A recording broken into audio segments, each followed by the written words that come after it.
of a unit as opposed to being the leader of a unit? It's going to be as easy as pie. It's actually a great relief. It was great fun running my own outfit. We ran it fairly democratically, when everyone was equal.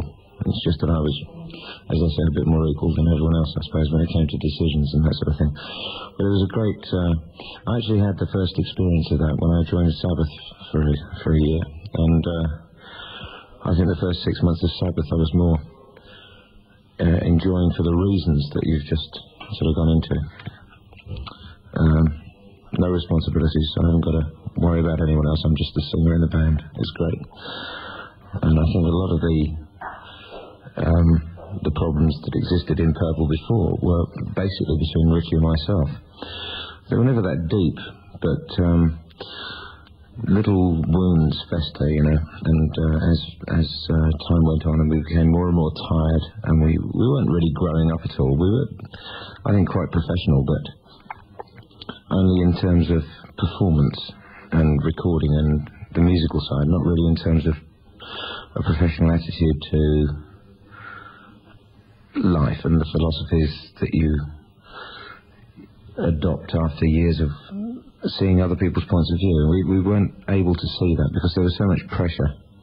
Everyone talks about it. I mean, I was glad we didn't actually turn to, you know, sort of terrible drug addicts and all that sort of thing. We went out and instead of being drug addicts, I suppose we went out and did the next worst thing, which was front our own bands, you know.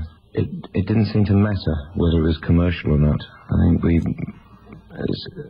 it's one of those things you just want it to be good. And you suddenly realise how selfish you are and how important it is to be selfish and how important music is to you personally. And I adopted this thing, I've said it many times, that, you know, in my life I've realised that music is a strange thing. The public is very fickle. You've got to please yourself. If you do something to fit in with a trend, or if you adapt your style, become something you don't really want to be, if it's a failure, it's a disaster. I mean, because you failed at doing something you didn't want to do in the first place. If it's a success, it's, you know, it's a sort of shallow success because it's not really you. And then when fashions change again, you're out of it.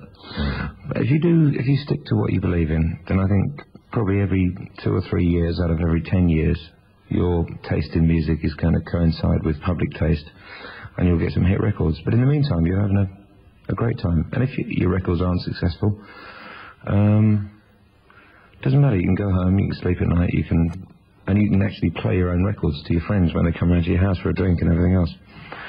And if it's successful, that's the best kind of success. Absolutely the best. I haven't changed, I don't think, in my beliefs or anything, and I don't think Ritchie has either. And through running our own bands, we both had very different points of view. We always have, and we always will have, I think. You know, it's very healthy for the band. But I think it's possible, purely through what we've done over the last 10 years, to be able to be both tolerant and a little bit more mature, and at the same time as outrageous as we ever were. In fact, even more. Because there's a wonderful spirit within this band.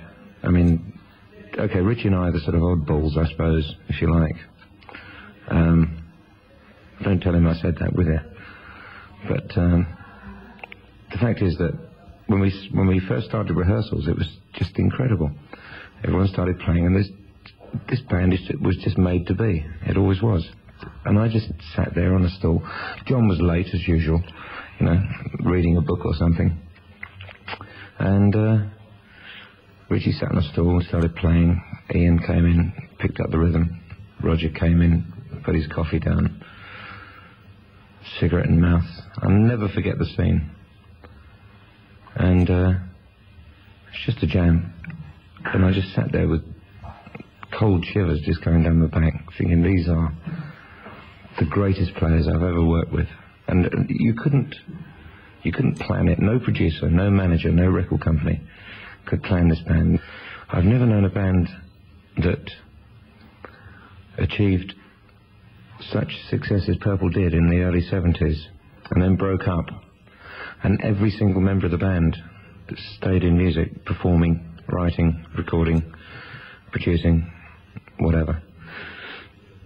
And then reformed, with everyone right on the case, being very aware of where music was at and what was going on and everything else. I mean, when I heard the musical ideas, because I don't put any contribution into the instrumental ideas, and when I heard what was coming forward, it was so vibrant